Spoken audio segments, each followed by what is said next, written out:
Well, let's turn now to the Democratic Republic of Congo, where violence erupted last night after the government decided to postpone presidential elections for Sunday in 3 regions. Now, the Electoral Commission says it delayed the elections in these regions due to an ongoing Ebola outbreak. But opposition accused the authorities of trying to rig the poll. The decision caused anger among people, with protesters allegedly burning parts of an Ebola triage centre. Police responded by firing tear gas and live ammunition into the crowds. Well, let's get more on this now from journalist Philemon Mbale from our partners channel at Africa News. Philemon, obviously a complicated situation here. What is behind this latest delay?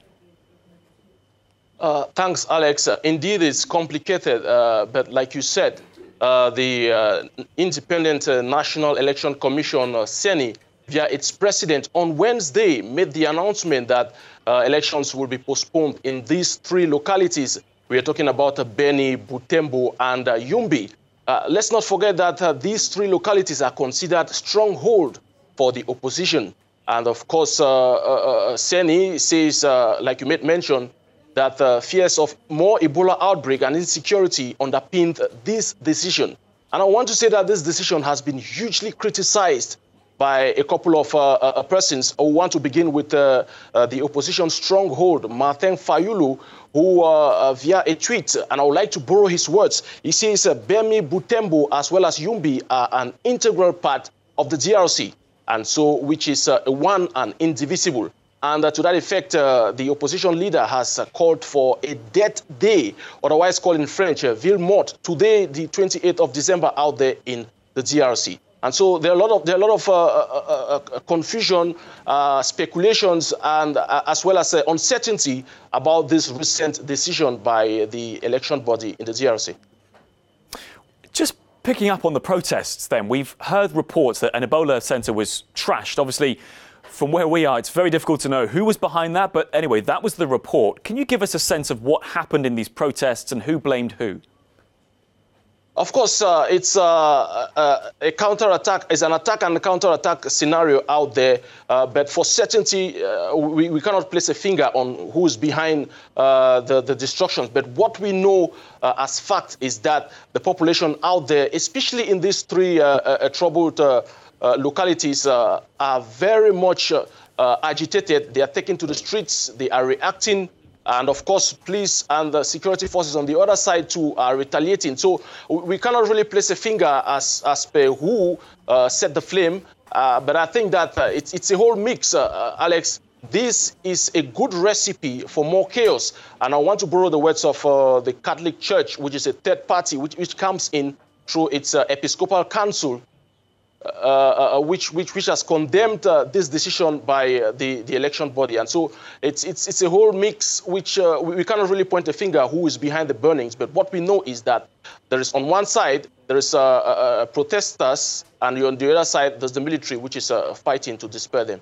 Well, there's been another development in the story of the princess who disappeared from the United Arab Emirates earlier in the year, only to turn up again in photos this week. Let's go to Cindy in the Cube. Cindy, what more can you tell us? Well, Alex, this is a story that has been shrouded in so much mystery. So we showed you photos this week that the UAE government says is evidence that the Princess Latifah, is alive and with her family. Remember, we hadn't seen or heard from her since March, before she tried to escape. Now, in these pictures, she's pictured with the former human rights chief, Mary Robinson, in this meeting. Well, now Robinson is speaking out in a radio interview in which she says that the princess is deeply troubled and that the princess regrets the video she made talking about her planned escape. Well, now Robinson is getting a lot of heat from different groups about those comments, including from the lawyer who is legally representing the princess, who says that Robinson is playing into the hands of Dubai, saying here that her comments conform to the official narrative of the UAE government. And the head of Human Rights Watch is responding to those comments by Robinson, saying that Princess Latifah is troubled by saying, look at this, I would be troubled too if I tried to escape a gilded prison and was kidnapped back. Princess Latifa had said that she had tried to escape before and was imprisoned for 3 years. Now, this all started when the princess had recorded this video about how she wanted to escape, to have a freer life, to escape from the grasp of her family. Her father is one of the richest and most powerful men in the world, Sheikh Mohammed. I want to play you a little snippet of this video that was posted. And if you are watching this video, it's not such a good thing. Either I'm dead or I'm in a very, very, very bad situation. So where do I begin? This video was, in fact, 39 minutes long. And to be clear, since this video was posted, we haven't heard any more from the princess herself. Alex. Cindy, thank you very much. Well, a story that continues to be full of mystery. Thanks very much. Well, in Austria, a large-scale manhunt is underway after 5 monks were tied up and held captive, leaving one seriously injured. Local police there say 2 suspects broke into the monastery yesterday afternoon, demanding cash and valuables. Well, let's go over to Vienna now and speak to our correspondent, Alicia Praga. Thank you for joining us, Alicia.